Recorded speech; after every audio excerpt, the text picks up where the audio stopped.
All right. Hello, everybody. Let's see. Got Woody here. Woody here already. Soylent Green is made out of people. Okay.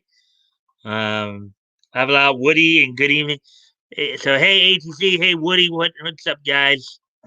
Welcome to the Mikestand. And as always, guys, I do, of course, appreciate any and all likes and shares. That helps with the algorithm. See if we can get some more people in here. Oh, yeah. So, they're saying two people are watching, but it should be more than that. Three. Ah, you there, Batgoat?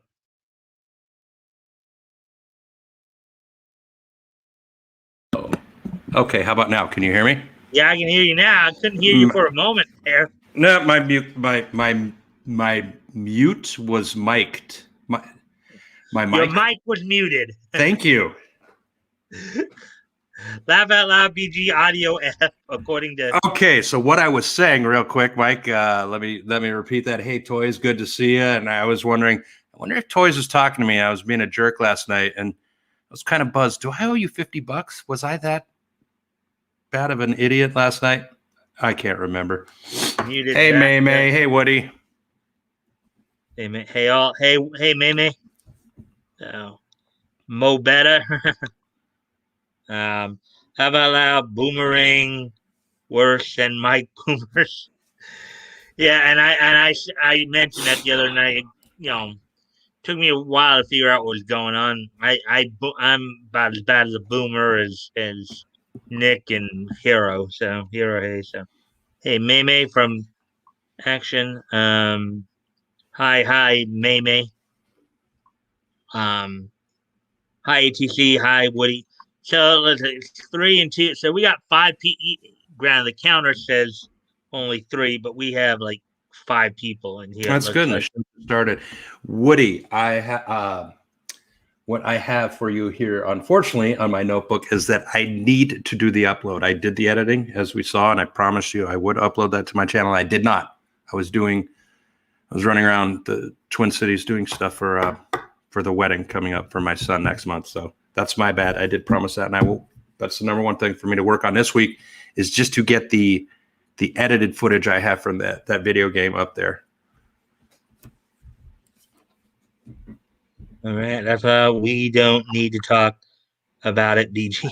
He's being nice to me. That's cool. Either that, or I'm gonna have to email him and figure out, like, send him beer or something. Yeah. Okay. So, anyways, well, we got five people in here, so I guess I could get started. I could get started right away here. So we do have five people in here already. So, yes.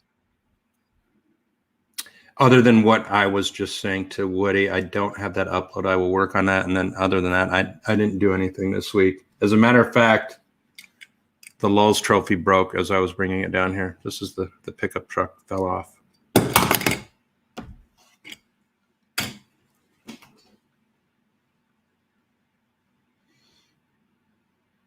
I did.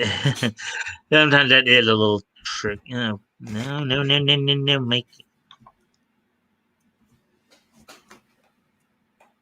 How's the tater lad looking? Are we good?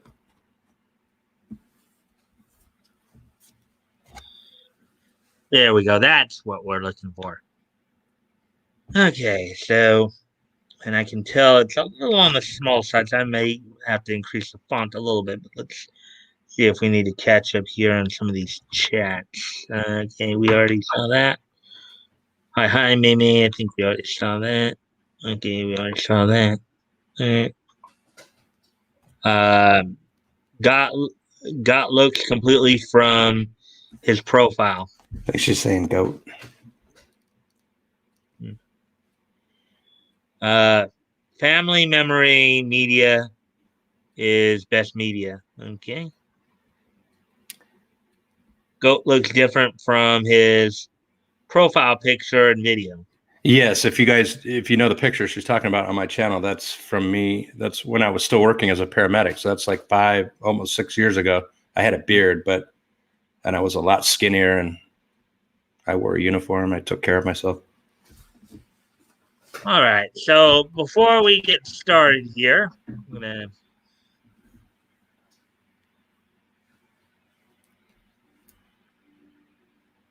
And you guys can try to answer this too.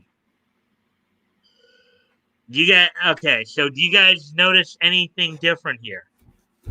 Oh, that's a good one, Toys.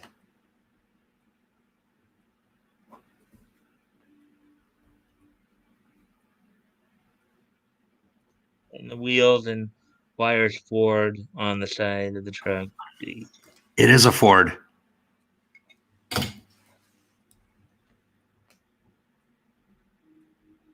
So, so, all right, Batgoat, you ready? I am, sir. Okay, take a. Can you see that, or do I need to make it a little bigger? I can see it. Yes. Okay, what seems a little different here? As far as just from the covers, Not just the covers, but Detective Comics, that we're actually seeing that. well, okay, No, it's Detective Comics #9. yeah. What am I missing? Well, around this time, DC was publishing 3 books, but yet this month they only published 2. Okay, that's right. I was kind of hinting to you at that earlier. Do you know which book is missing? I don't. New Adventure. Okay.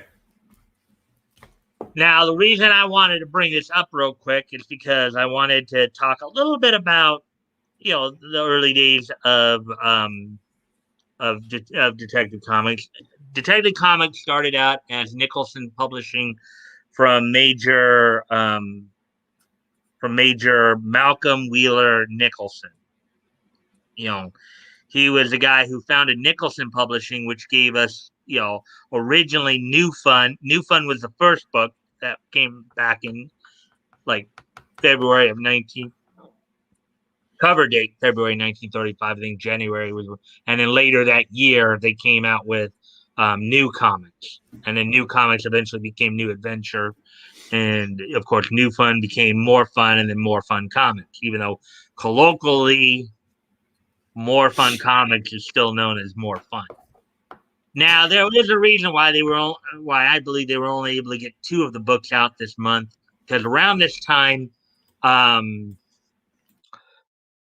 Major Wheeler Nicholson was actually starting to have some money problems, both professionally and personally. He was, to where the only way he could get Detective Comics out back in, of course, January of 30. Well, on sale date of February 1935, cover date March of 1937 rather.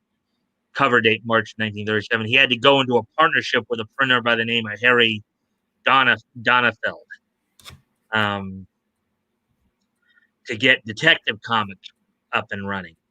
So that's why you have, like, at this time, you had More Fun Comics and New Adventure Comics were still being published under Nicholson Publishing, and Detective Comics was being published under Detective Comics Incorporated, in which Major Nicholson and a guy by the name of Jack Leibowitz were the 2 guys who were put in charge of it. What would eventually happen by early 38, Nicholson was kind of screwed out of the company, because what happened was that because of the money problems, he was sent on a cruise to Cuba with his wife to quote unquote come up with new ideas. And while he was gone, he was basically sued by Donafield to basically get control of the companies, and basically brought all the titles under the Detective Comics. So that was a little bit of history there that I wanted to point out. Cool. Thank you. So, anyways, by the way, Toys, that's super gross, but you did get a point. Okay, so the dog that didn't bark, and then What did the toaster say the size of the bread? I want you inside. Oh boy. Ah, Makes me think of Sexy Toast from Tug's channel. yeah.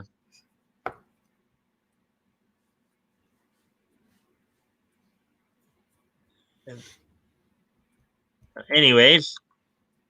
Oh, I didn't grab my drink. I'll be right back. All right.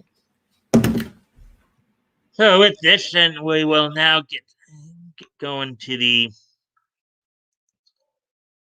So we will start getting. We'll get going to the.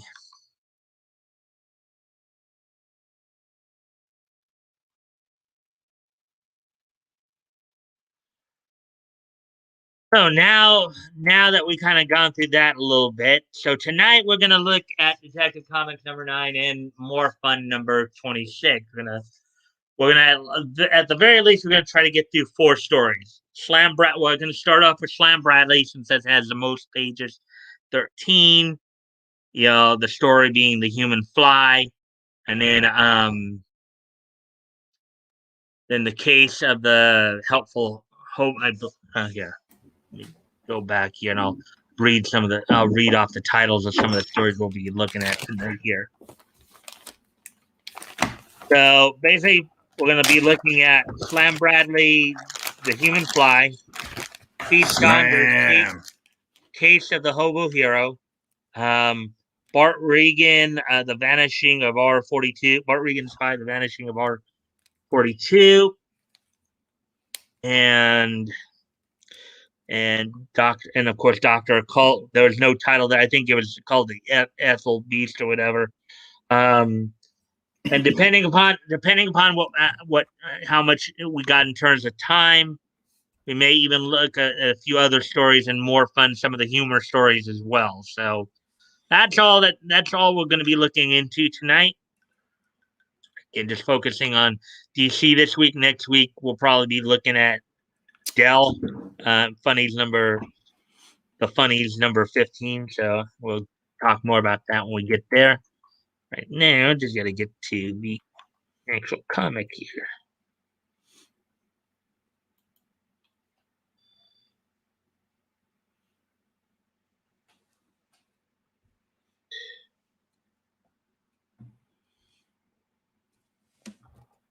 Autopilot's in position. I forgot him the first time. Just let them know the autopilot's here. My Frisia. Oh, okay.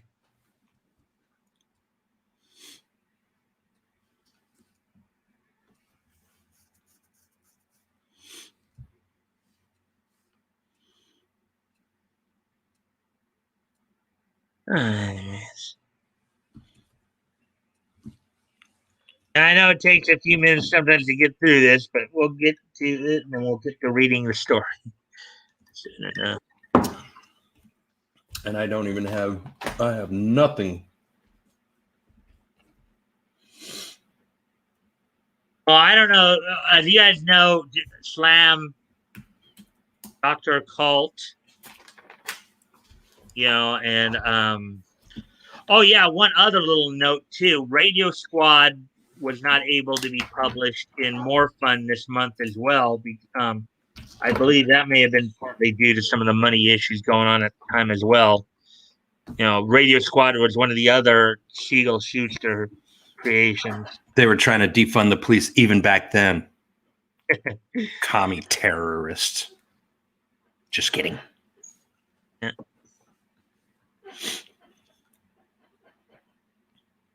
Oh, here we go.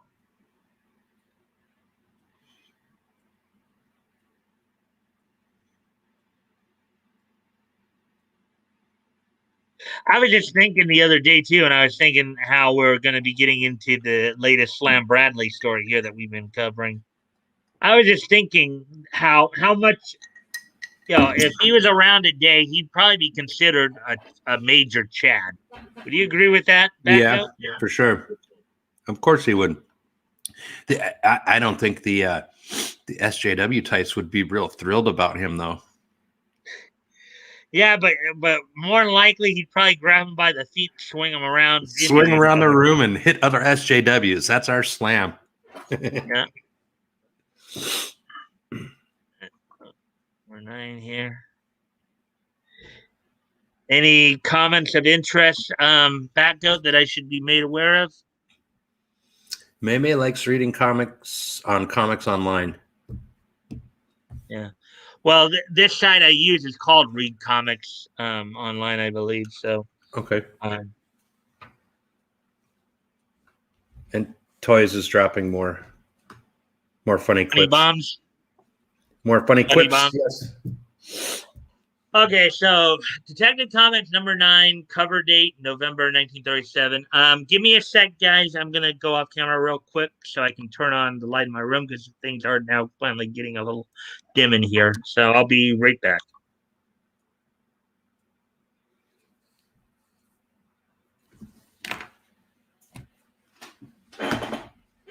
Let's see if I can do this.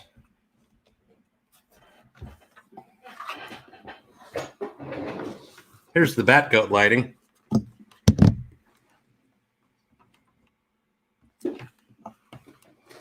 Did you see that? I don't play around.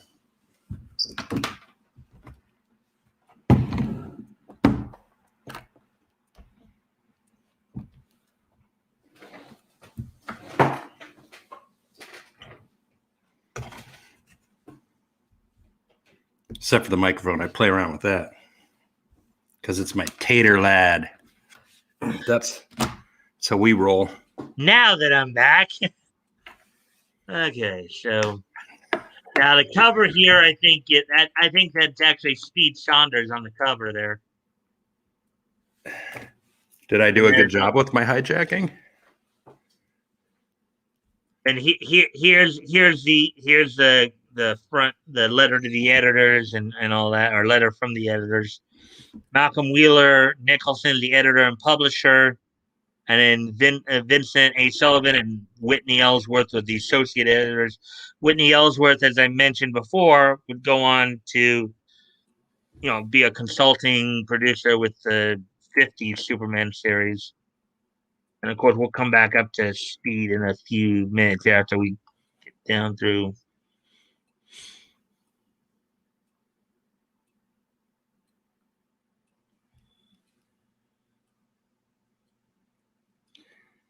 I think that's a joke. I don't understand it, but you got points for it.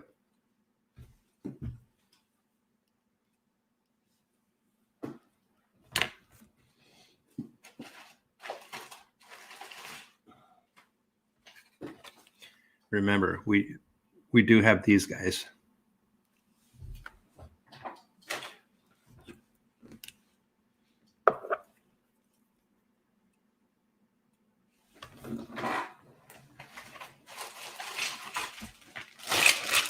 And the farm play set if things get really desperate.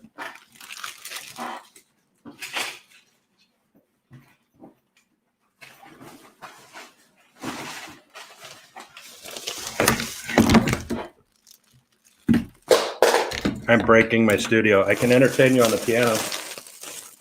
I don't know how to play though.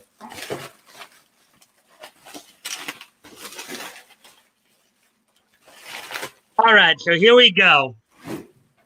We're now down here to Slam Bradley, the first story of the night. This one's going to be 13 pages. So is everybody ready? Go Slam. See. That is highlighting the mic, hijacking the mic. Bros, who's ready? The UFO briefings in June this summer. Yesterday, my daughter asked me if she was old enough to drive. I said, yes, but the car is not. Laugh out loud.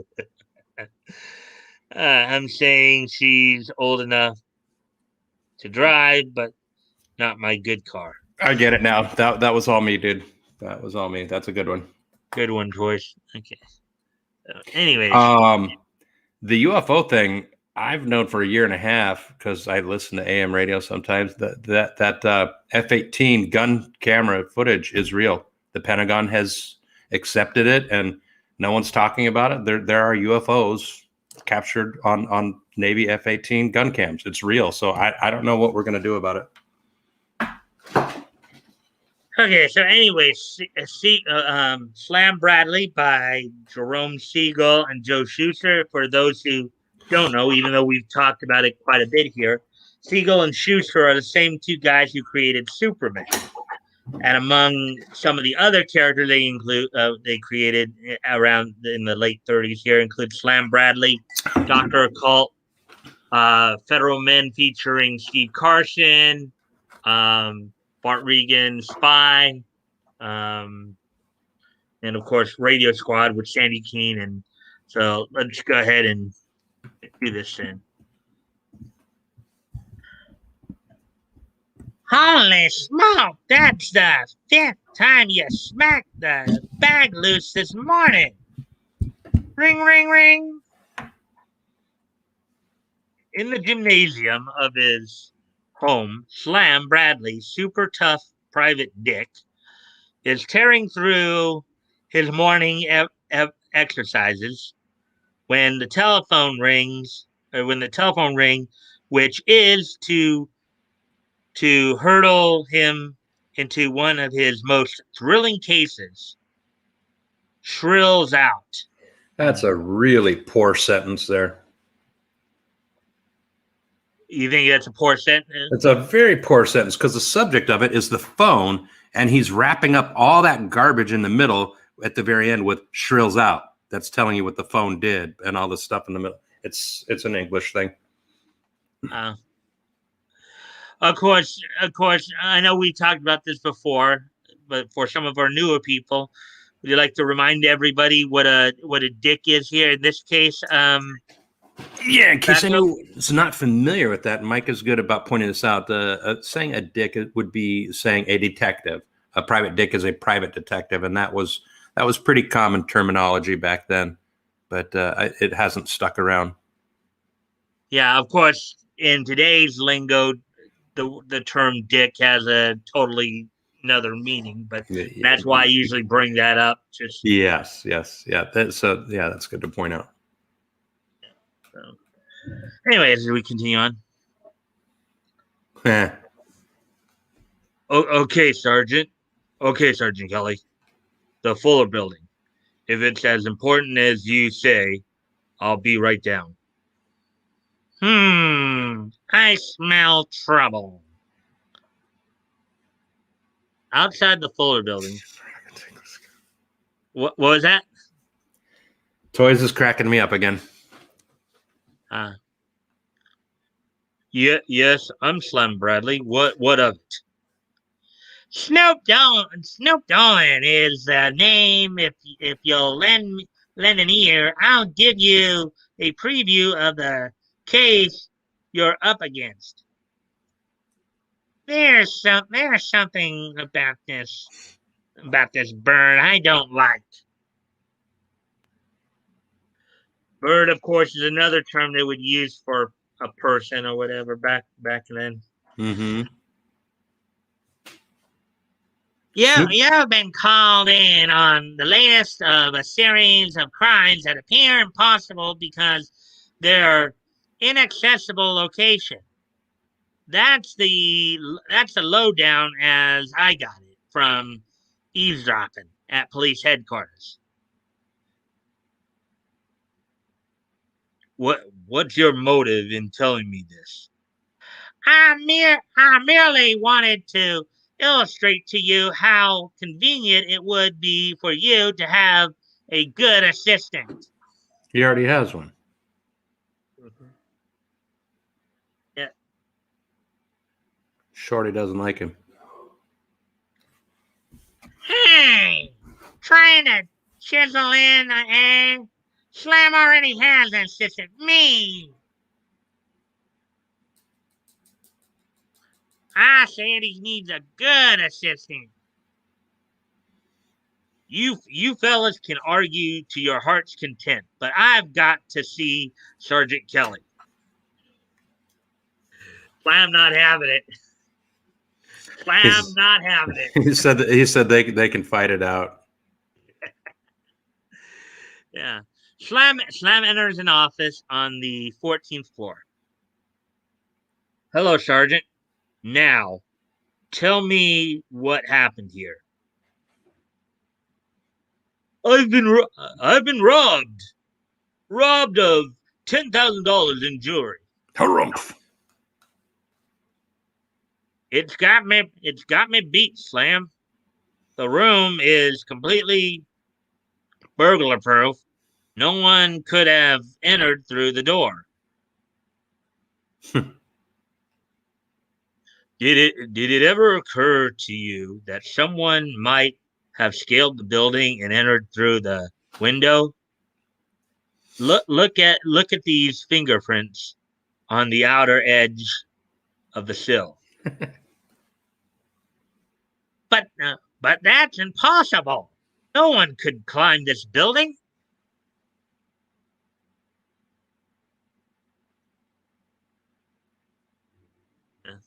And I do try to do different voices to entertain for those who are a little bit newer.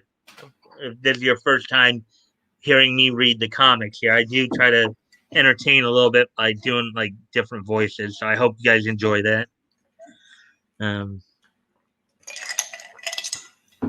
Slam! Don't! Are you out of your mind? Oh, oh no. Well, excuse me while I ascertain for myself. He'll be killed. Grimly, Slam commences the slow nerve, shaking feat of carefully descending the side of the huge edifice. Edifice is just another word for building. Just the side of the building, kind of. Side of the building. Yeah. Hundreds of feet above the street. Well, one thing's certain. If I'm wrong about this being possible, I'll never live to argue the matter.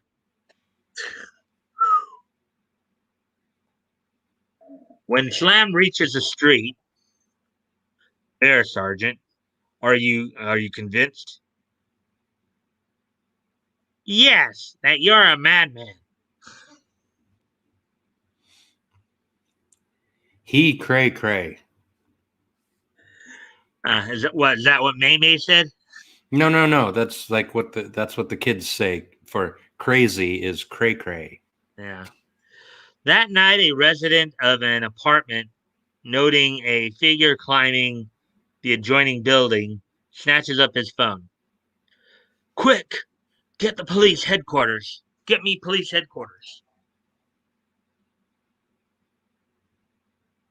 Shortly later, police cars arrive. Where to, Sergeant? Room 2106. Room 2106. Slam. Its alarm went off. Oh. Nothing's wrong here. Oh yeah? Look at that window. It's open.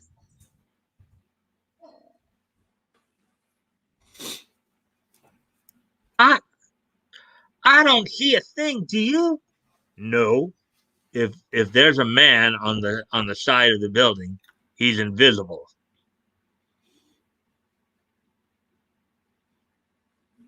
After the police depart, a figure slowly emerges from its cramped quarters beneath the roof's edge. Ha ha! Fooled them again. They'll never catch the human fly. Da da da da. And it's kind of funny because I spell FLY. there actually were a few villains. There's at least one other one named that called themselves a human fly. Believe it or not. Very famous song by the Cramps from the 80s called The Human Fly. Next morning. Go ahead, Shorty. Answer the bell. From the way it's ringing, it sounds like a bill collector. Ring, ring. Oh, yeah. Yes, me. One side. I've got to see Slam right away. I don't like that Snoop Dolan Dole. He's walking around with the big rings and he says crunk all the time. He says nephew and church and talking about the chronic. I just don't like Snoop. I don't like him at all. Oh, you must mean Snoop Dogg, not Snoop Lick. No, did I infer that? I'm glad you picked up on that. Yep. The only thing you're gonna see is the door slamming in your face. That's what you think. What's going on here? I have a, I have a proposition for you, Slam. If I turn in the human fly, will you accept me as your assistant? Yes, providing you do.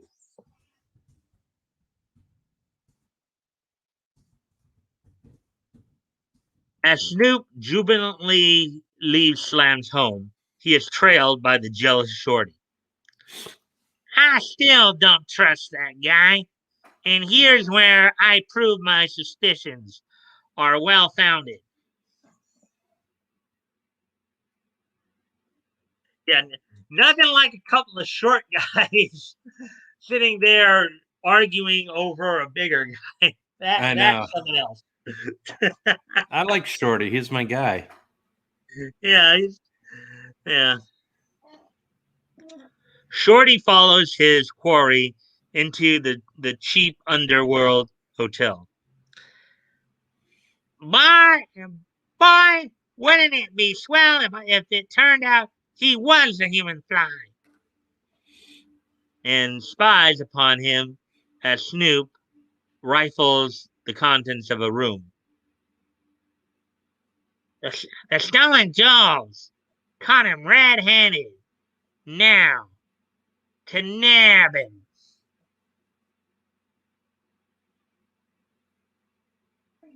As Shorty leaps upon Snoop, the two stumble against the dresser. Instantly, their weight releases a trick contrivance that Contrivance. causes a What a great word. yeah a word you don't really hear too much of anymore. No, you don't. I think that's a great word. Now, Batgoat, being the word man you are, would you like to explain to the audience what a contrivance is? Um, okay, I guess it would be like what it sounds like, something that's thrown together, maybe Mm-hmm. contraption. Think of that as well. Right, Yeah. right. Good definition. Okay. It causes a cage drop, imprisoning them both. Got ya. Hey, what the? Yeah, fool. Watch out. What you're doing. These two are going at it, aren't they? Look at their faces. Look at their faces right there in the next panel. Yep. Snoop looks like a baby. Well, Shorty doesn't look that much older either. Yeah, but Shorty's got the rum drinker nose. He looks like a man at least. Uh, but it's kind of funny because I think back in these days, you did have a lot of artwork that would depict these like short guys like this who almost on many you would almost they seem to look, as you said, like babies. Mm-hmm. Yeah, this is a fine mess you've got. Now we're both helpless, and the human fly may return at any moment. You mean you're not him?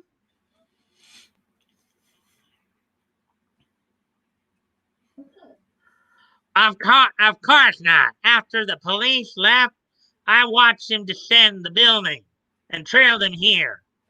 I came today to search for further proof. You're you're gonna get you're gonna get your proof. Look.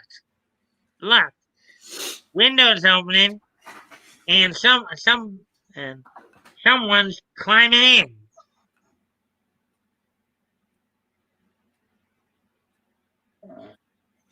So you're the human fly. We've got you at last. You mean I've got you? Maybe we're your prisoner now, but it won't be for long. Wait till Slam gets after you. Get this. Get this through your thick skulls. I intend to take care of Slam Bradley before he attends to me. Making that bad of a Santa joke, Toys, I almost feel I can take a point away from you, but I won't. He still gets the point because he's playing. He came to play. um, And then, God, what he just wrote. Okay. I'm I'm I'm about to rob the Ramsey Insurance Company, but before I do, I'm going to leave Bradley a memento in the form of a bullet in his skull. After the human fly departs, gosh, we've got we've got to get free and warn Slam. Yes, but how?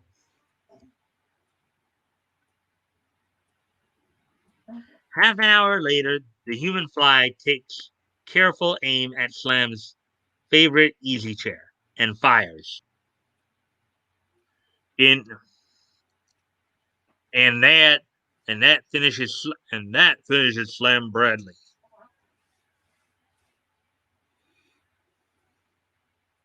Back at the human fly's hotel, Shorty and Snoop had finally managed to get loose. See, hurry! I can't hold this up forever. Just another moment, then for the phone. Slam, watch out. The human fly is coming to kill ya.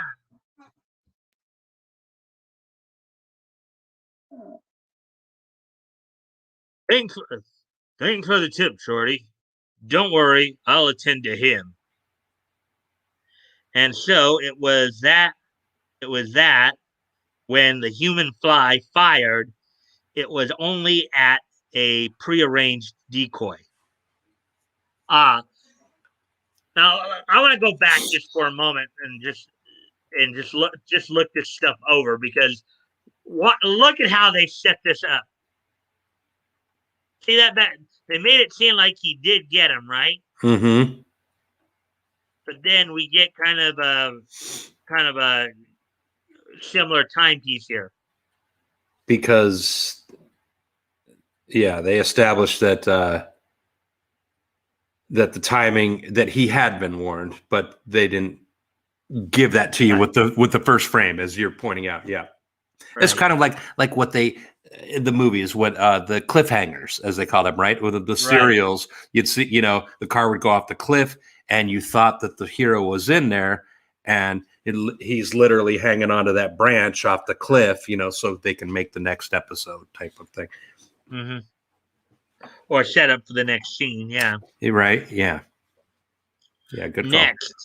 Next instant, Slam flings a vase towards the direction of the pistol shot and scores a hit. A hit upon Shorty and Snoop, who've just reached the scene. So apparently, a lot more time had passed than we were led to believe, right? Mm-hmm. Mm-hmm. And thank you, Woody. I had a brain fart there. He actually said flashback. That's exactly the word I needed. Thank you, Woody. Ouch! Hey, what kind of gratitude is this? Gosh, excuse me.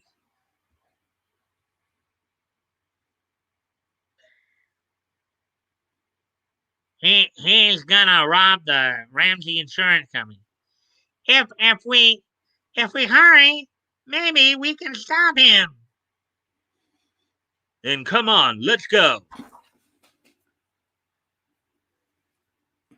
What a break. This is the first time we've been tipped off in advance of his pulling a job. Oh wait, I should have said that a little differently, but If you don't want you driving, we'll never get there alive.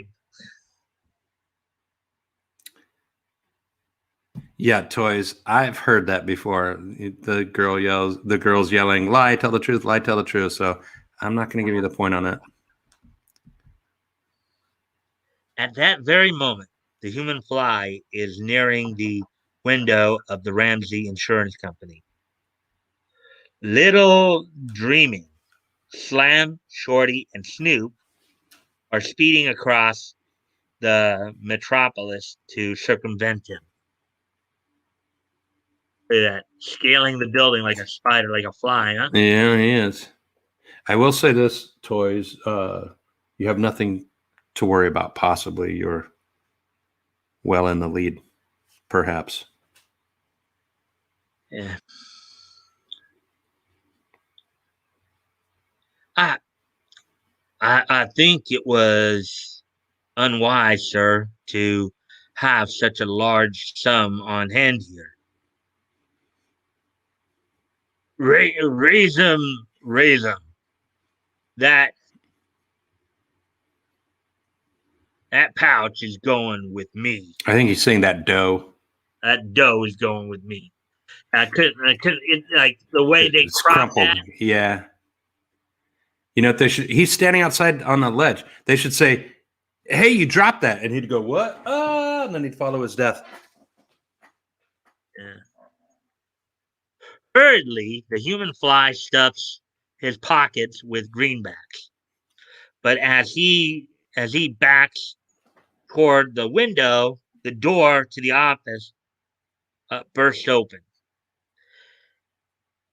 Get in, Slam! It looks like we got here just in time. Slam Bradley alive? Swiftly, the human fly crawls through the window. He's got a charmed life, but I'm safe from him here, thank goodness. Are you now? I don't know if that's entirely true, but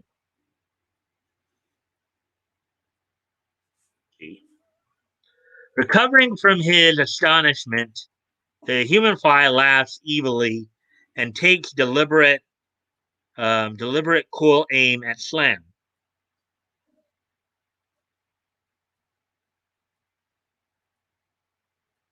You fool! You fool! You're completely at my mercy, and I don't even know the meaning of the word. Tish, tish! Such ignorance! Bang! Bang! But glancing back, the thief gets a surprise of his life. Oh, I guess I should have gone down here first. Oh well. Holy mackerel! He's following me. Better surrender now and save yourself some grief.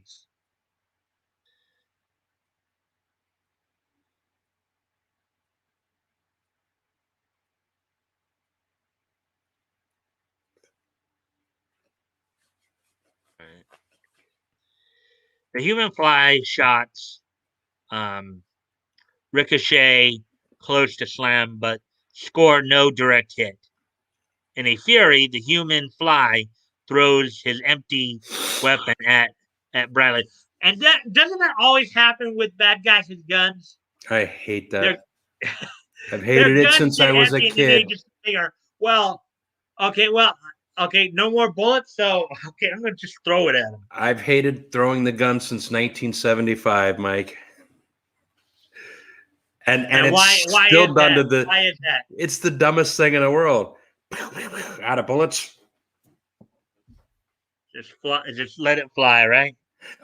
There's the one comedian, Robert Wall, made a joke on that, and it's pretty funny for being a relatively unfunny comedian.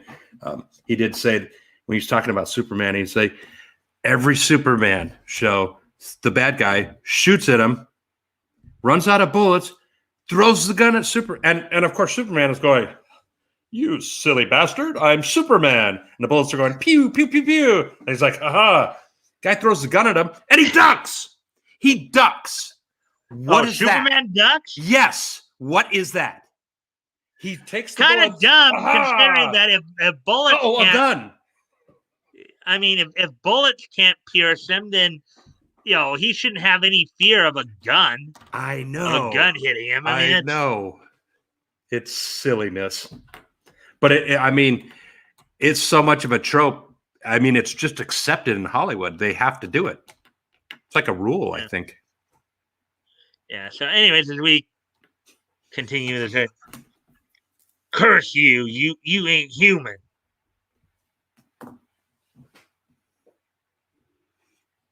The revolver closely misses Slam. I think in this case, it would have had some effect if it had hit him. If anything, just to be a distraction. Sure, if he's climbing a building, if they're on the, if they're, he obviously, Slam's got to keep his focus to keep his hold on the building. One slight momentary lapse of concentration, and it's end. Yeah. Fatal fall, as it were. Just as I thought, your aim is as bad as your grammar. Meanwhile, hurry! Maybe we can help Slam. Puff, puff, puff, puff. After climbing all those stairs to the roof, I need help. I guess Snoop's not the most well-conditioned individual, is he? Well, his legs are only like 8 inches long. Yeah. Just as the human fly is about to reach the roof and safety, Shorty and Snoop reach the edge.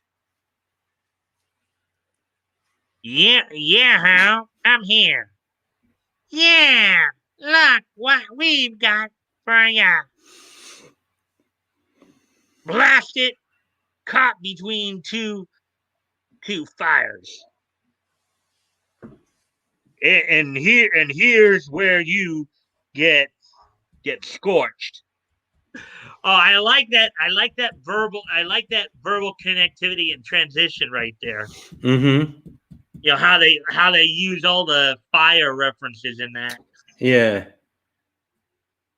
That's a pretty cool way of putting it.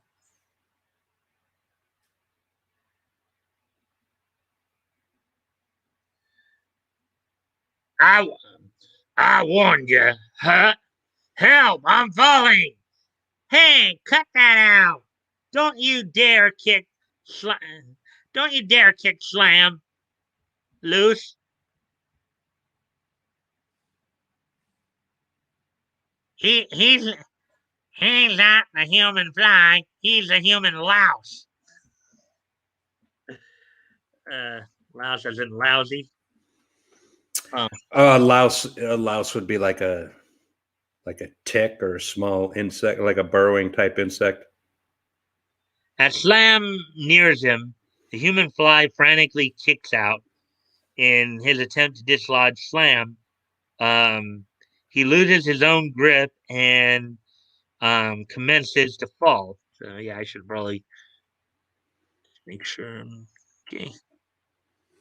Slam swiftly reaches out and catches his adversary by one foot.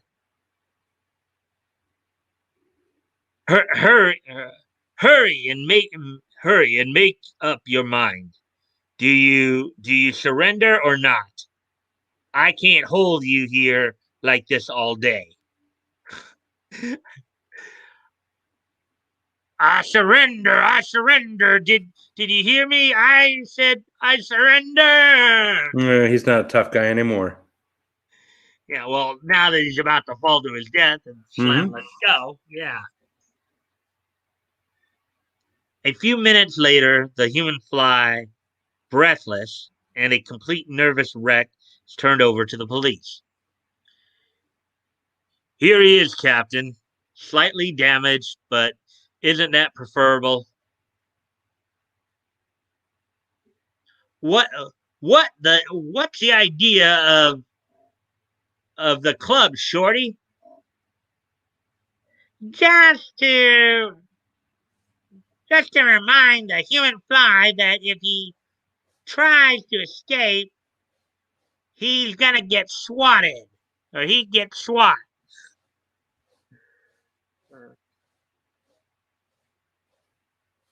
Well, Sam, I suppose that now I'm your full-fledged assistant. Just a second, Snoop. Since you didn't turn in the human fly yourself, you'll have to be you'll have to be content with being Shorty's assistant. Gosh, you mean I've got to do anything he orders? Fine, I'm going to love this. Snoop, your first assignment is to jump off the Ninth Street Pier. Mm-hmm. They got him. And then here's, of course, the preview for the next issue: Slam Bradley in the ring. Um, and we'll just kind of read that real quick. Our inquisitive sleuths get mixed up in murder, intrigue, and woe, but they battle through to a surprise climax that'll give you some real thrills. Don't miss it. Hey. And let's see where are we at on time now? Oh, 51 minutes already. So Lice. Yes, a single lice, which is like a flea. It's a small little like tick type of something, right? yeah, I actually know I do remember what a louse is. Yeah. So now we're gonna go to the second story I was gonna read tonight, Speed Saunders.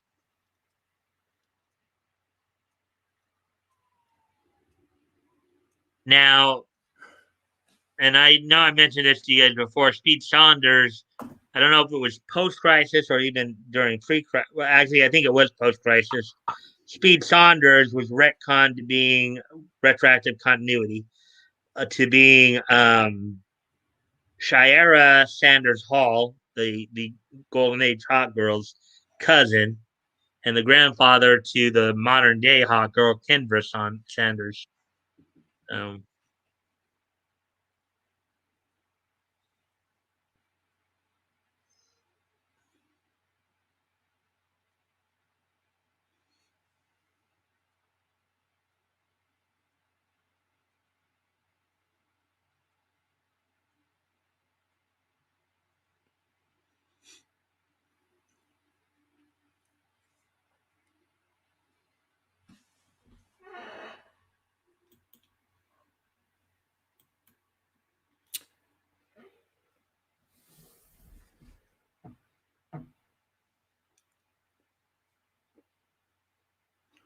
there we go. Back up top here. Speed Saunders by Craig Flissel. Now, for one of the other things I heard about this too is I think around Detective Comics number 18, Gardner Fox, who would later be responsible for bringing us the Justice League of America, would actually start writing for this feature, the issue 18. So anyway, so let's get to this then.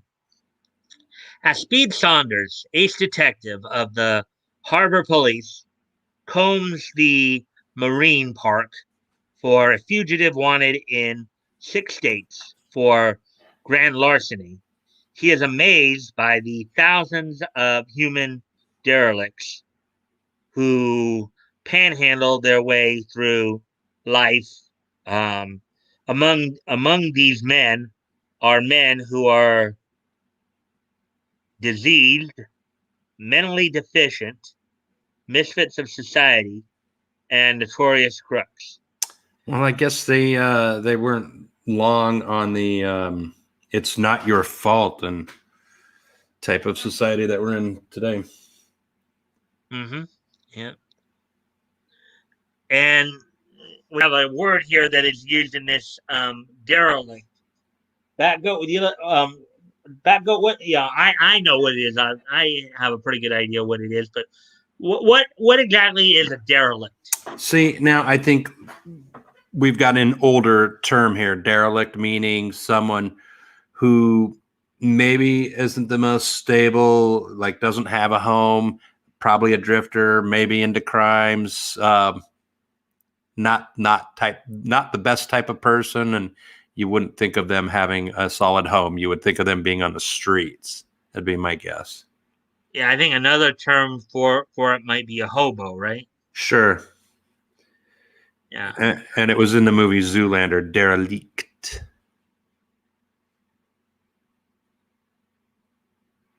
So here we go. So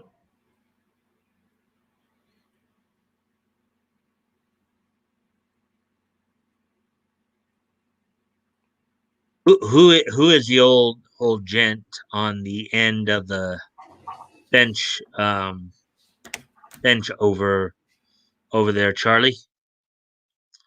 Why that's Gloomy Jake.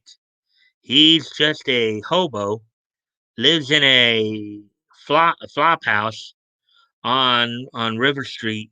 He's harmless, Speed.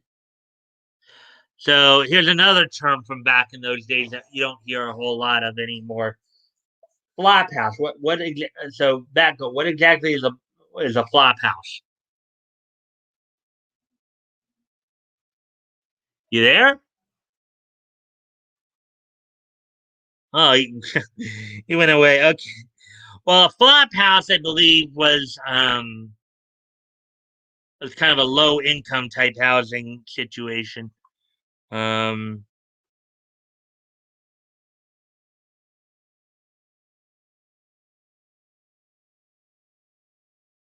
oh yeah, so I guess the other week. Uh,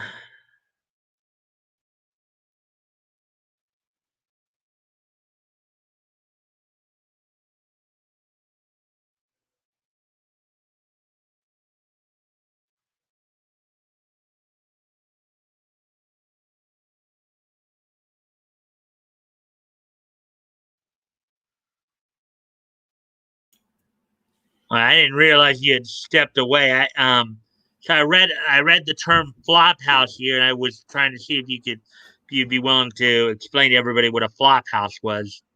Actually, I forgot the thing I was going to grab.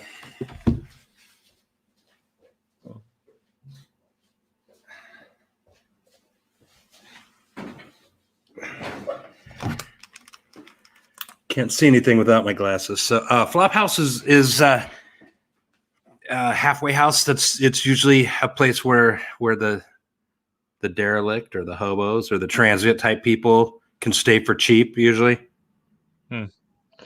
Yeah, which was very common back in these days during the Depression stuff, yeah. right? Toys has got an angle on it there too.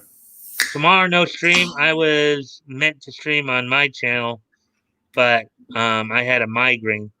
Yeah, I don't stream on the weekends. I do, but I have been last couple weeks. I've gone on to like Critical Blast open mic night on Sunday nights, so you can catch me there. But I usually won't stream on the weekends. Flophouse is an insult for very very low income housing. Yep, which I think Batgo and I both kind of mentioned there. But anyways, as we continue on here, hmm, a nosy detective. I better give him. Oh wait. Hmm. A nosy detective. I better give him the slip. There he goes. All right. There. There he go. There he goes. Up River Street. I'll shadow him. He seems a bit suspicious.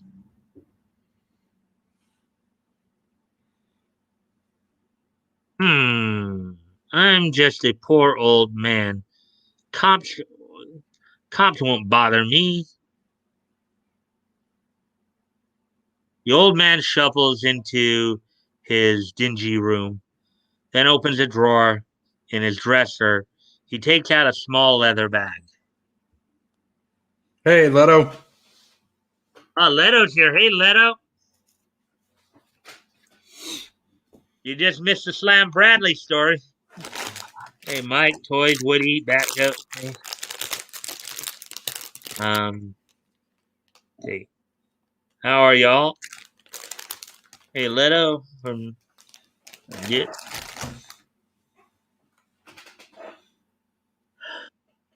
He goes stealthily down a back alley, carrying the leather bag. Speed watches from undercover. Oh, look at that! He's in a trash. Yeah, that works. Yeah, you saw a lot of that back in those days too. People hiding in trash cans. Yeah.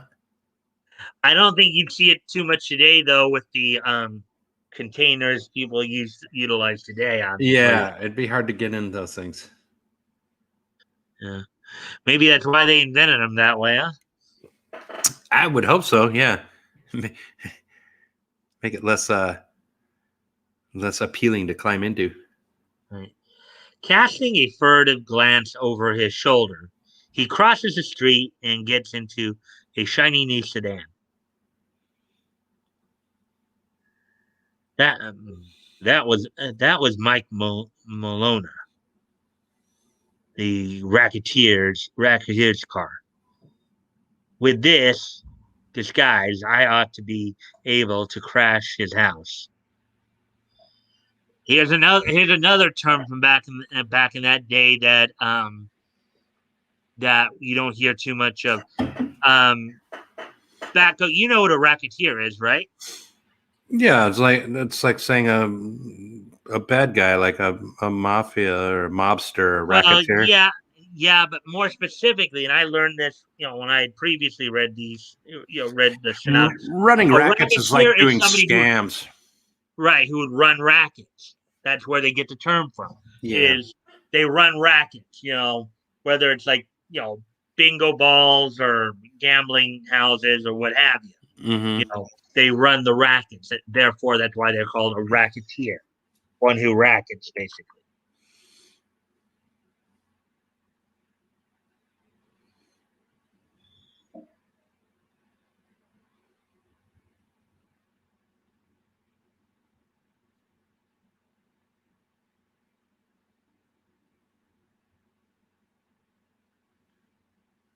Where are your groceries? Shall I bring them in? Grocer groceries? Oh yes, come in. So, Speed Saunders is a grocer boy. Now, huh? Welcome to our happy home. And look at the question marks. Good. The the boss he don't like the police. But maybe I cut you up and serve you with anchovies. He like you better. Honk! Boom. See the Ow! Whammy! Zam! see the video of what was that from like last week of the guy hitting the people with masks on with the it was like a pan or something, and someone added the clang sound effects to it. It was really funny.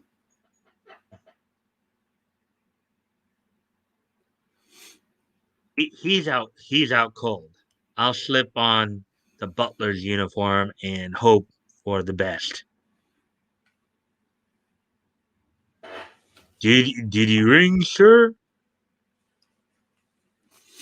Ain't a new butler?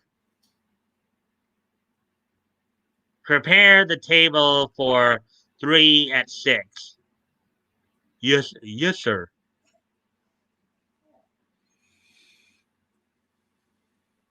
I'll I'll I've got to work fast. I wonder who the guests are tonight. Maybe the hobo and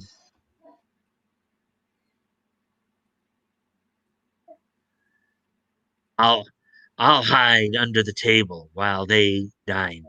Hmm. Hello, boys. Come in. I got a new butler. I couldn't locate him, so I came to the door. Hello, Chief.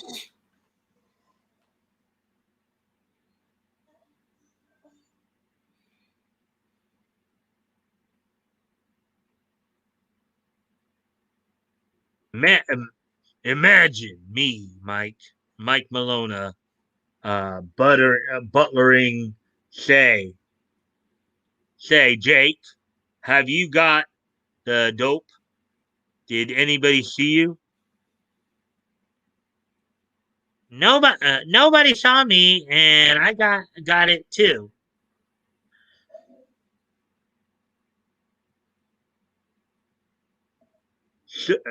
Say, Mike, what's so important about this dinner? Is it about those tax reports? Yeah, and I think you'll find it okay.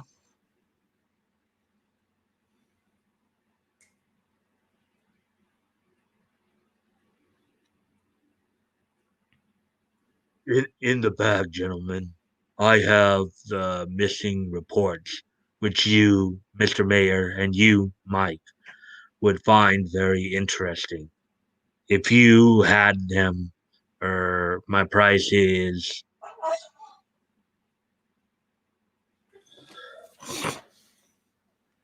well. Well, what is your price, Jake? I am asking a small sum of 20,000. And there's a question mark from Speed there.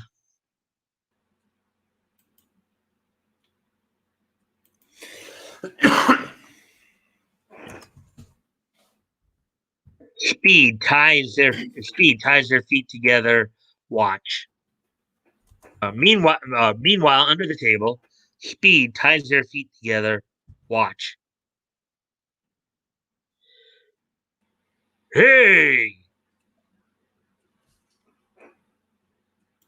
Sorry to interrupt your dinner party, Mike. I didn't know the mayor was your guest. Speed Saunders. Keep your hands up. Take that, you sneaky copper. I hate your guts.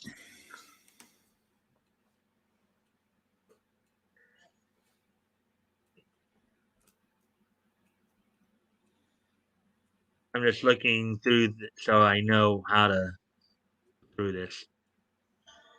During the melee, the hobo snatches the bag and dashes out the door. Get him! Get! Never mind.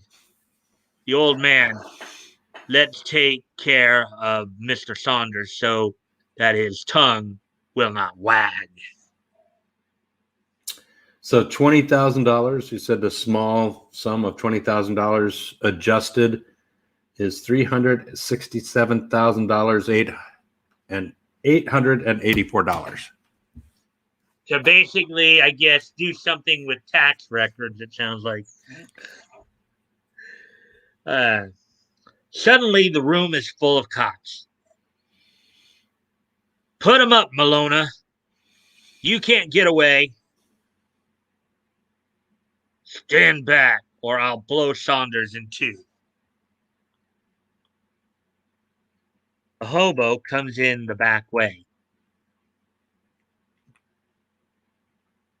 Now, now reach, Mr. Malona, and keep them up. Mike Malona and Mayor Brunts are trapped by the mysterious hobo.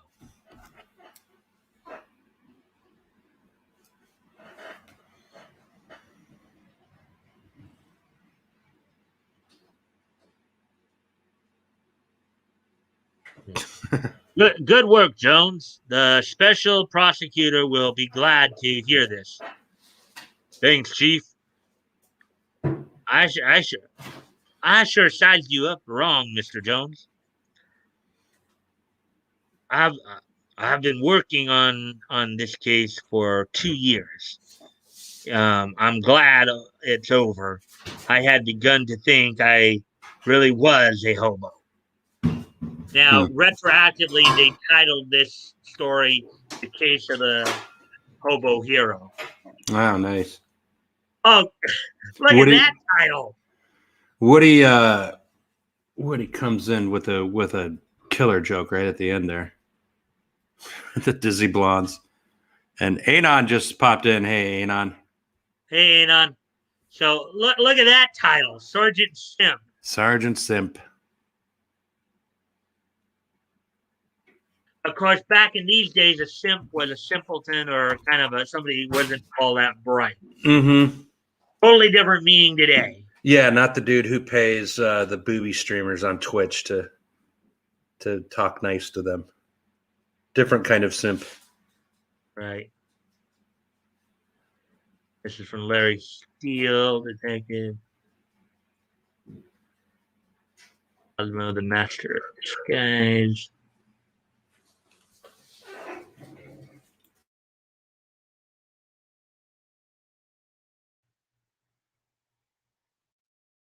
Here's Claws of the Red Dragon from Bruce Nelson. Second longest story of this book at 12 pages. Slams was 13.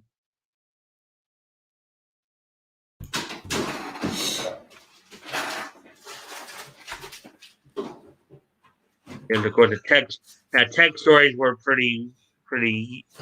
You had at least one text story in these books. The more of Alger's work.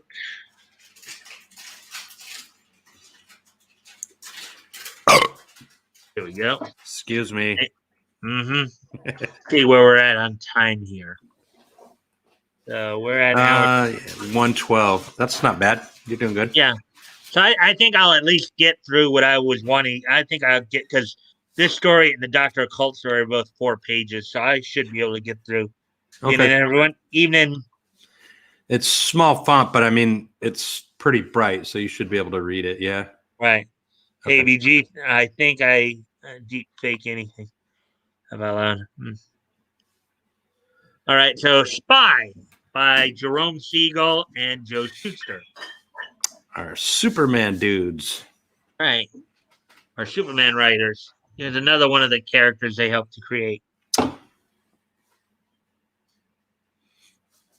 2 days ago, I dispatched Agent R42 to purloin some important dispatches from the Talvanian embassy. Having heard no word from him, I'm afraid he's in trouble. I want you to investigate and assist him if he needs help. You you can rely on us, Chief.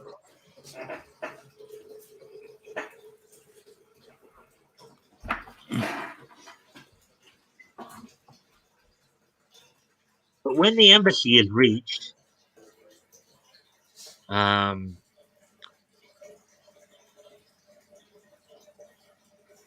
park, park yourself right here. This is too dangerous for you to mix into. Oh wait, yeah, to mix into. All right, it's too dangerous for you to mix into. I'm going this solo. Well, of all the nerve!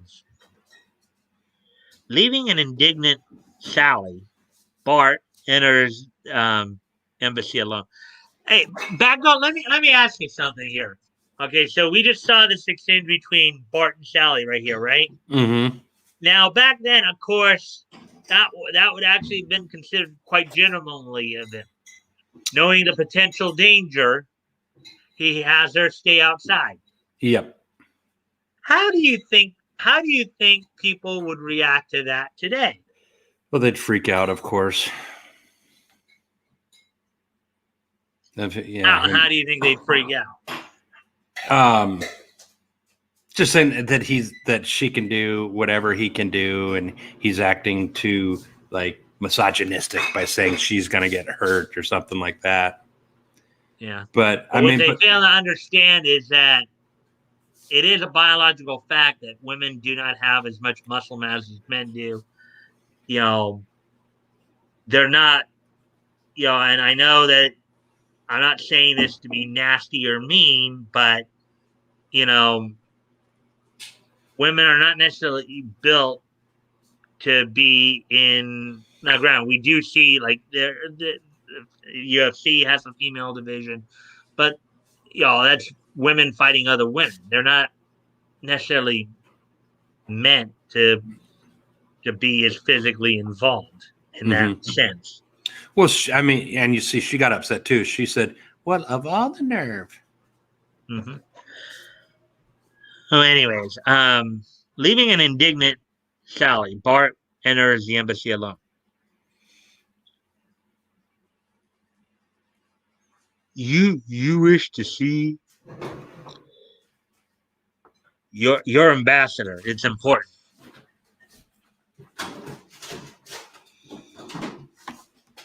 Bart is led into the ambassador's residence. You you have something important to tell me? Yes. And not only to tell you, but to sell you. What is more important to a man than foot comfort? Well, I have here with me a bargain priced foot powder that I guarantee will. Wait, he had to go into the ambassador's office to sell Dr. Scholl's foot powder?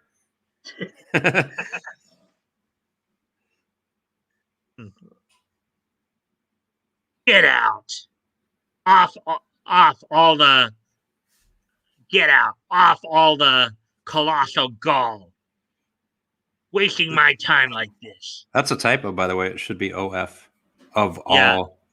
Yeah. I'm thinking that too. That was It's maybe a you lettering. you stumbled on it. Yeah, that's a typo for sure. Yeah, well, because I was thinking for a moment there You knew it that didn't look right. Yeah. right. And I think you could even tell by how I paused too. Oh, I did too. I'm like, wait, okay, yeah, that was them. You need to get violent. I'm going, but when he reaches the entrance, instead of leaving the embassy, Bart hides behind the door. So the If foot powder was a ruse. He just needed to get in there. right, if I don't miss my guess, things should start happening any second now. A moment later, I I tell you, I'm positive he didn't leave. Another spy? Quick, follow me. Art closely shadows the two until they hurriedly enter a certain room. Then he kneels and peers through the keyhole. What luck! They've led me straight to R42.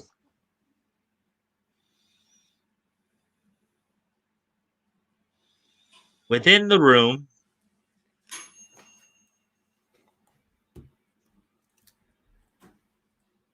Hey, Toys, thi- just email me. It'll pop right up here in the corner. My like email's on.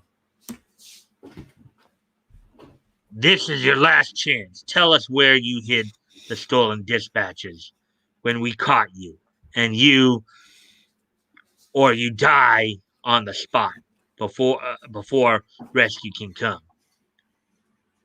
I'll tell you nothing.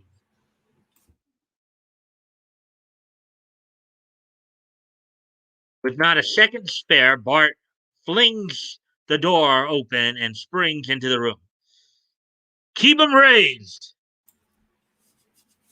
I would suggest you raise yours. Wait, I'm sorry. I would suggest you raise yours. Splendid, Niccolo. he fell neatly into our trap.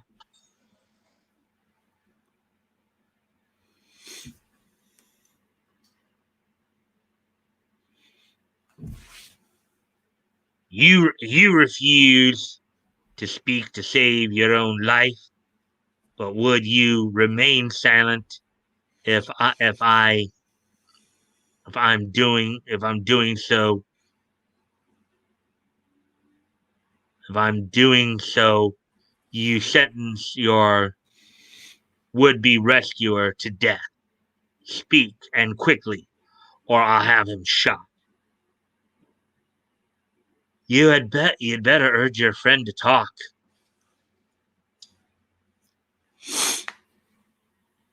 I don't R42. Don't tell them a thing. This display of loyalty and heroism is very touching, but I give you my word. Unless the hiding place of the document is revealed to me within 3 seconds, I'll shoot. Sally, disregarding Bart's orders, and had prowled up a fire escape. Now, extracting a peculiar object, from her handbag, she goes into action.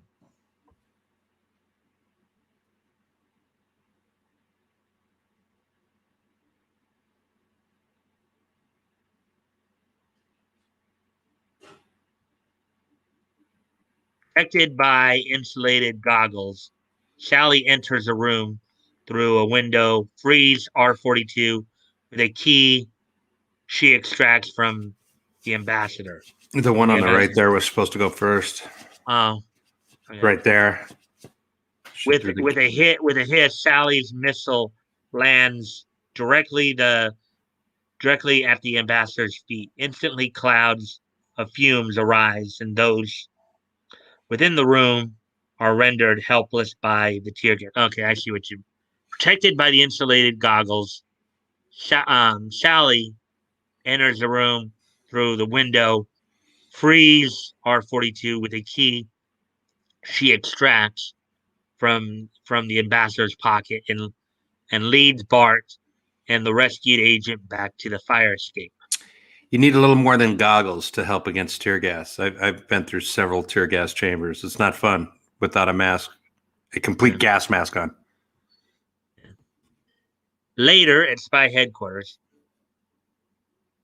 I I I ought to wring your lovely little neck for disobeying my orders, but I'd much rather miss you, but I'd much rather kiss you. Then for heaven's sakes, stop talking and go ahead. Tee. You would never have that exchange today.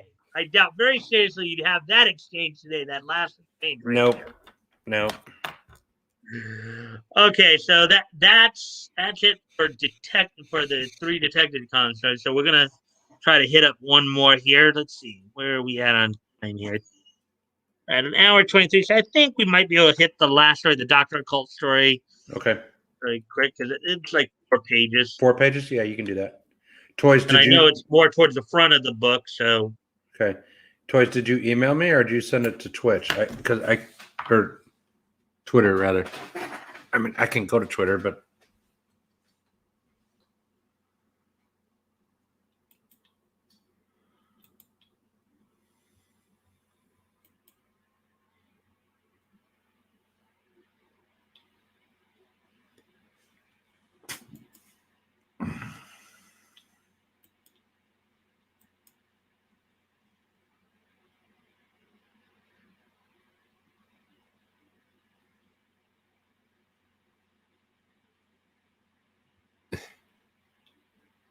Yeah, I know in some of the issues, it's like Slam and Speed stories switch off quite a bit in these first few issues.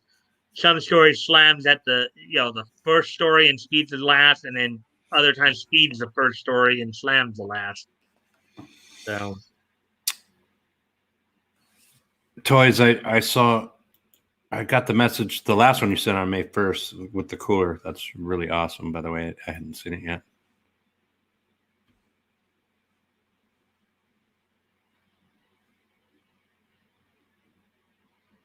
So how's everybody liking the stories so far? I know I might be butchering them up a little bit because, not picking up on how, where stories are supposed to go or with, on some of the panels, but the slam one was good. I gotta say, Shorty was more of the star on the slam one. Shorty and Snoop fighting, and then the other one was good. What's his name? Not Regan. Who was the other one we just did? Speed Saunders. He's good, but he ain't no Slam Bradley. But he's good with the women, and he's definitely like hey, crazy dame, you just settle down here. Oh, actually, that was Bart Regan. Okay, Bart Regan. Yeah, he knows how to talk to a dizzy dame. That's a joke, ladies. I think we just had the one lady in here with Mamie. Mm-hmm. I want to make sure that everyone knows I'm joking when I say things like that. Okay, still making. All right, cool. That toys. I'll look for it on the email. My email's up right now. Oh, I might have to try different because they don't have 26 here for some reason, but might have to go to another. Might have it on Comic Book Plus.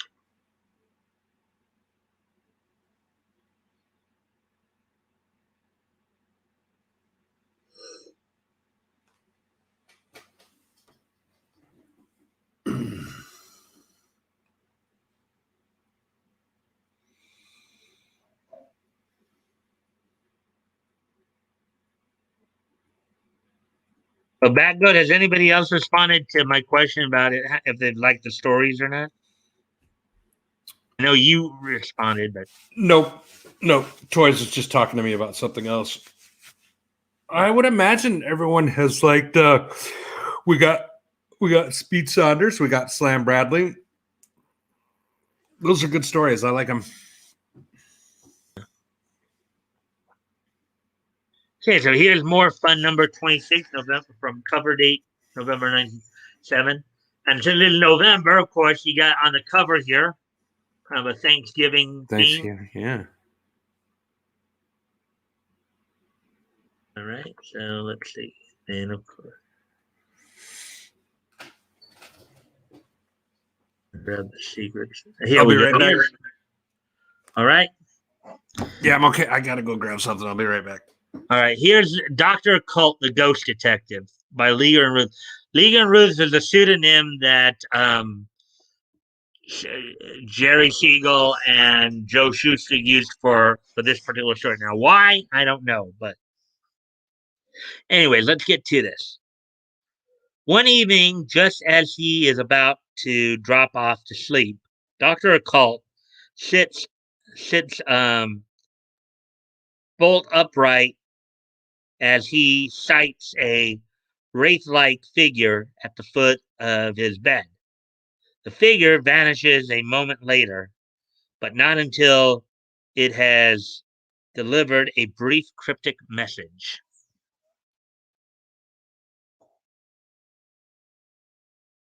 Who are you? What do you want? 1035 Bridges Avenue. You must go there at once. When Occult reaches the address,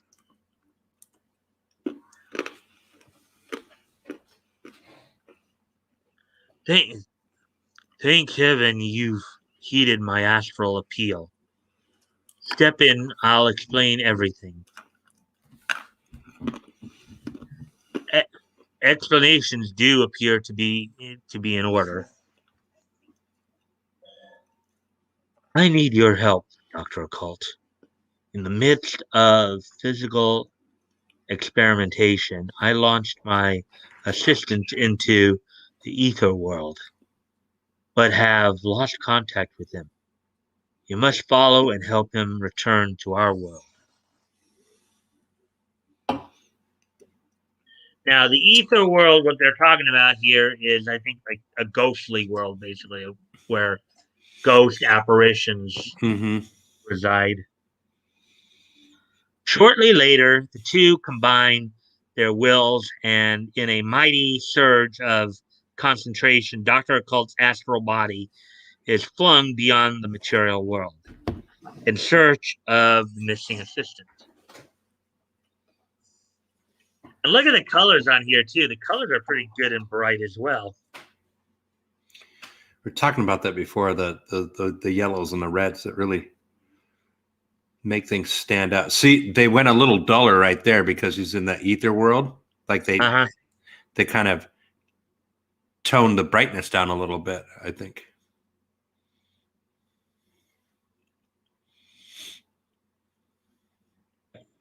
Okay. Well, at least here we got a little bit. You can see like the little 5 in the corner here in that first panel right there. There's a Mm-hmm. little 5 right there, and then there's 6. So at least that makes it a little easier to follow. Yep. Adrift in the supernatural world, armed only with a knife he had snatched up in the scientist's laboratory, Dr. Occult sees no sight of the missing assistant. Next instant, the scientist's face looks up before Occult, no longer kindly but menacing.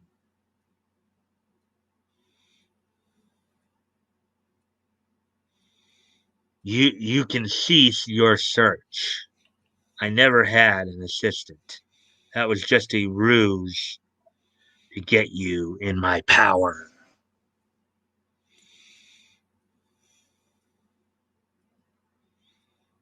Years ago, you were instrumental in the conviction of my brother, a murderer. A murderer. Now you shall meet a fate worse than his. Here in the ether world, will you remain a prisoner till the end of time. With an evil laugh, the vision of the scientist vanishes. That'd be like going to like sitting at home and watching the Snyder Cut. You turn it on, and like 15 hours later, you're like, "Is this still going? Oh my god!" I'm just kidding because it's 4 hours long. Everyone's making the jokes like that. Dr. Occult is left to his doom.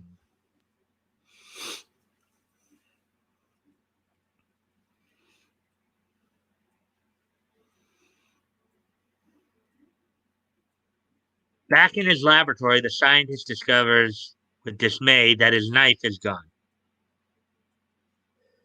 Doc, Dr. Occult must have it. I've got to get it back at any cost. There's a valuable formula hidden within its handle. Mm-hmm. That old gag.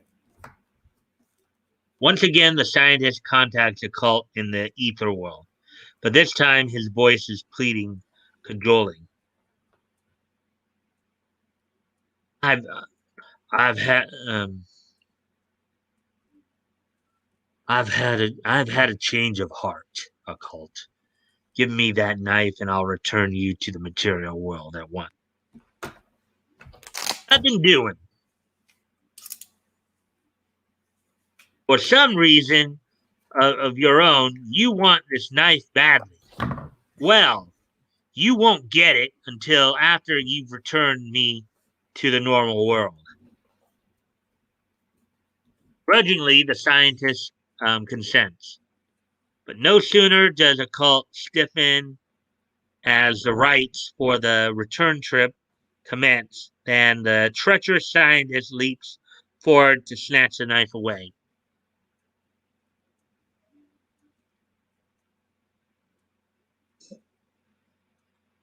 Fool! In your paralyzed condition, you are now powerless to resist me.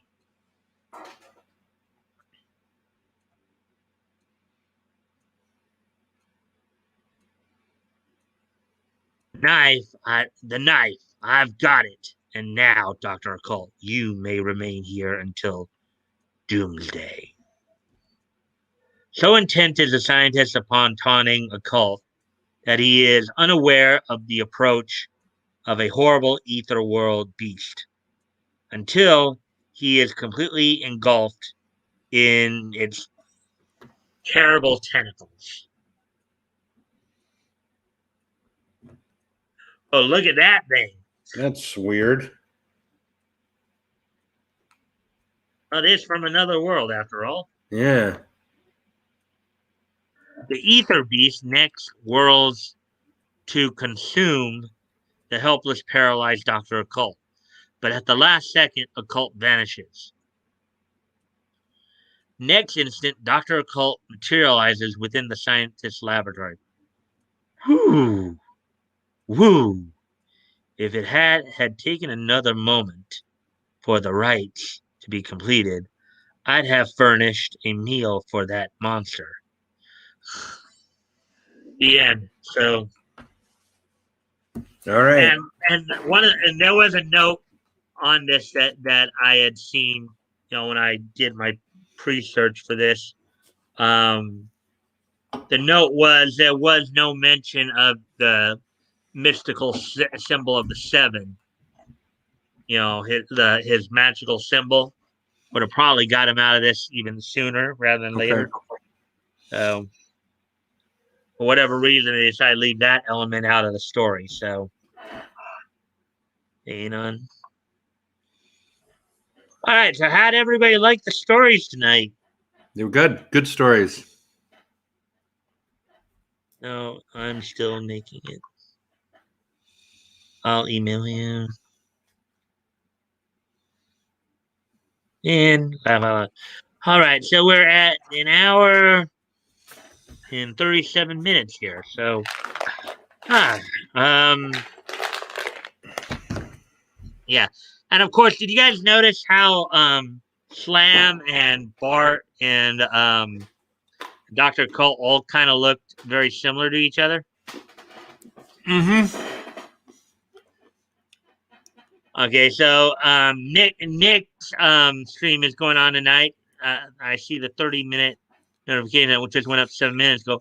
Wicked evil people, abusive relationships, Captain Native America, Snapchat kills. I heard. I did watch Clownfish video, so I heard about them trying to make a Captain America that's Native American, but is a Kickapoo, which was like one of the tribes that tried to go to Mexico and really hates America, and like so wearing an American flag. It's just stupid. Like they're stupid people that make these dumb stories. So Clownfish TV is being stupid. Is that what you're saying? No. Clownfish was bringing the story that. Was reporting on the people who were being stupid. Yeah. No, Clownfish rules, dude. I love Clownfish. Just want to make sure I heard right what you were saying. Yeah, I didn't explain that correctly. That was my fault. Yeah. All right. Well, we're at an hour and 28.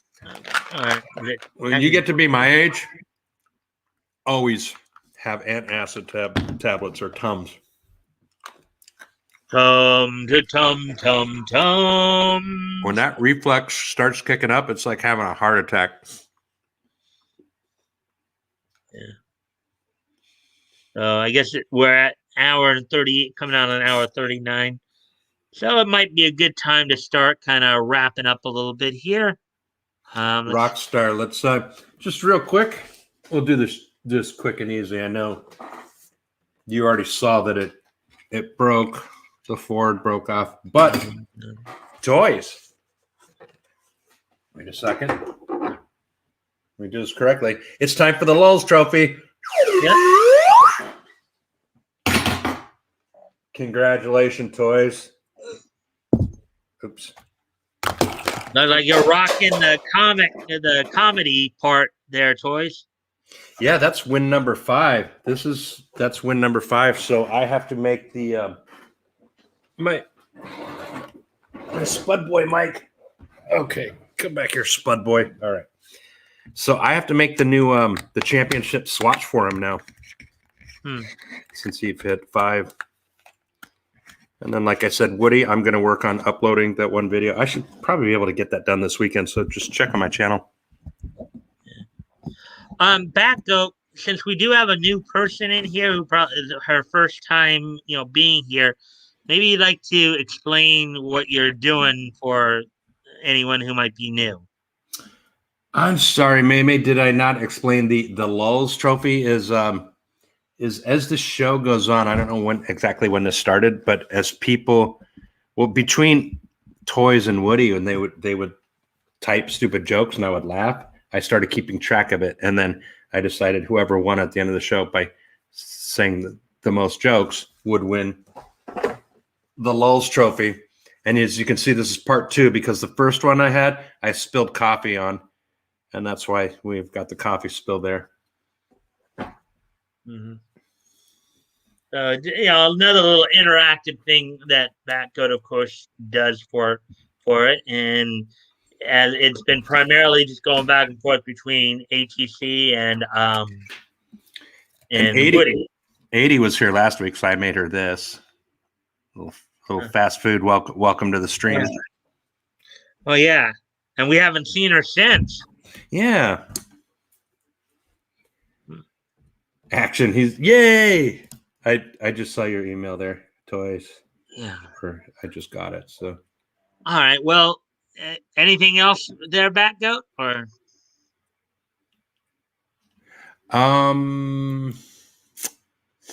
What did I say? I'll get the other video up. I don't really have any pictures. It was a busy week. It came off COVID, and then I was taking care of wedding stuff all this week, so I kind of didn't do much for the show. All right. Well, with that being said, then, as I said, we are coming down. We're now an hour 41, so I think it's a good time to start winding things down. Is everybody ready for this day in Nietzsche history? History.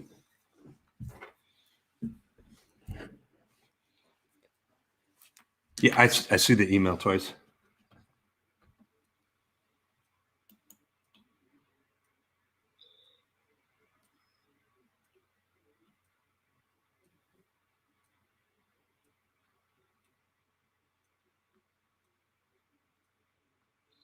Nietzsche it up. Okay. All right. So, without any further ado, let's go ahead and get started. Today being Friday, May the 7th, 2001, or I'm sorry, 2021. Let's take a look back on this day in Nietzsche history.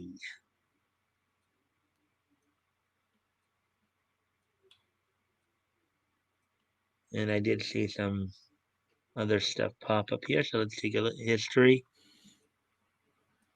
Sweet.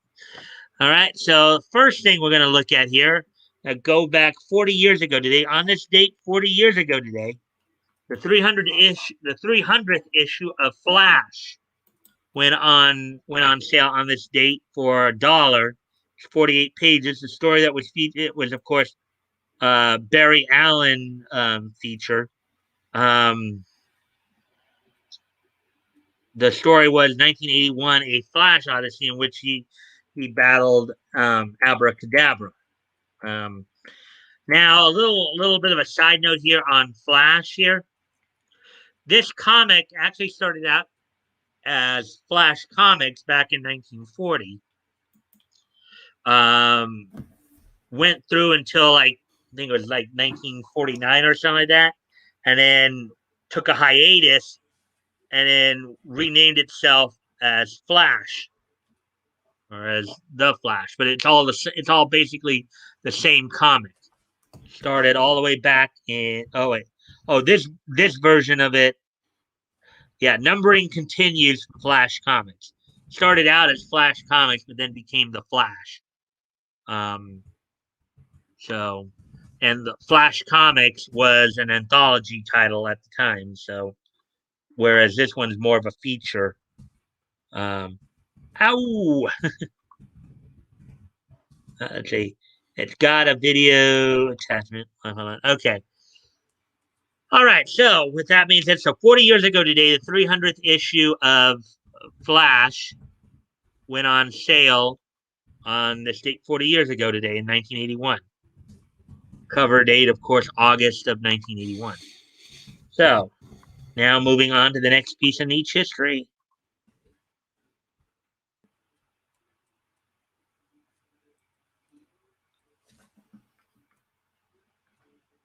as on.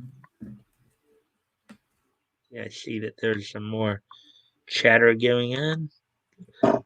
Batgoat, I guess you want to read this? Since Yeah, Toy sent me an email, and it's a funny video clip thing, and I think it's from 7, 8, or 9 Star Wars, the new Star Wars, and I okay. haven't seen any of it. I just know it's crap.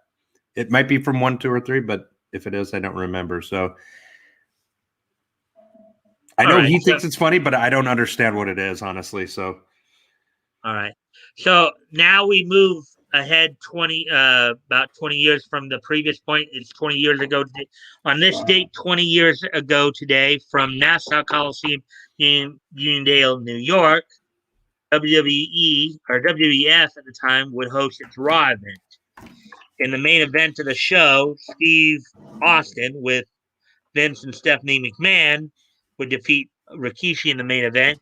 You also saw a 6-man tag match in which the team of X Factor, comprised of X Pac, Justin Incredible, and Albert, defeat the Dudley Boys, Bubba Ray, Devon, and Spike. Lita would defeat Molly Holly. Jerry Lynn would retain the WWE light heavyweight championship in a fatal 4-way against Crash, Grandmaster Sexay, and Taka Michinoku. I saw Edge, Christian, and Rhino defeat Eddie Guerrero and the Hardy Boys with Lita in their corner. Bradshaw would defeat Kurt Angle by countout, and Lita would, of course, defeat Molly Holly. Chris Jericho would defeat William Regal in a steel cage match. So that's all that happened on this date 20 years ago on the Raw from Uniondale, New York. sorry to hear that, Anon. Do you need Tums? I got Tums for you if you need. He said he ate too quick. Never felt this. All right. So moving on to the next thing then.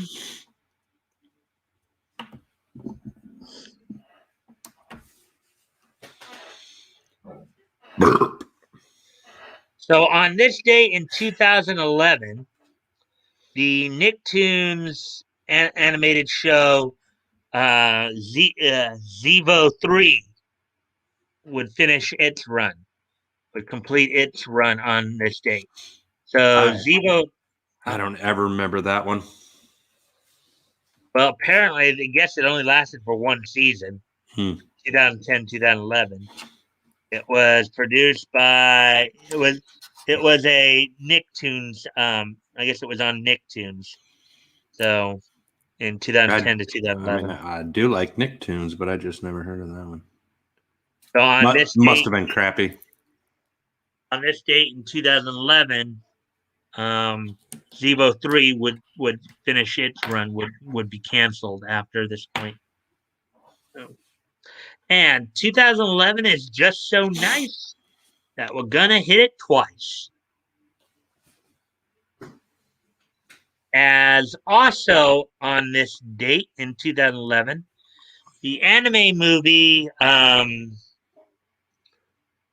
Children Who Chase Lost Voices premiered in Japan on this date in 2011 as well.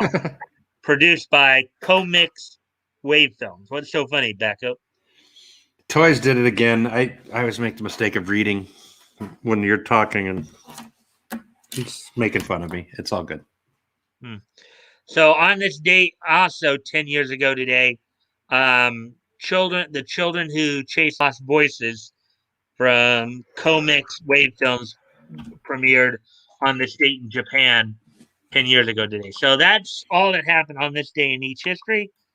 I thank everybody for joining us tonight. I hope you guys enjoyed the stories, enjoyed some of the little tidbits that we talked about. Some of the, we did take a look at some of the word usage and just remind everybody some of those terms. Batgoat, if you don't mind staying after, for a little wrap up. No problem. Hey, so guys, Toys, real quick, I do have. This is what you won. This is the championship swatch. It's the women's swatch. You can see I'm wearing the men's. I bought myself the real one and I'm wearing it now. But the championship swatch will be this little women's one. But I am going to buy stuff this week and I'm going to festoon it with crazy stuff. And the glue gun will be used, and you will have a wonderful championship swatch. All right. So, anyways, guys, I thank everybody for being here. I hope you enjoyed the stories tonight. I'll see you back here on Monday as we get back into regular news. And then, of course, next Friday, we'll probably be looking at, I believe we'll be looking at Dell Comics, and we'll be looking at the Funnies number 15, which in some of the stories we'll cover, some of the features we'll cover will include Squibbly. Maybe we'll look at a panel alley oop and look at a few other things. So until Monday, guys. Bye.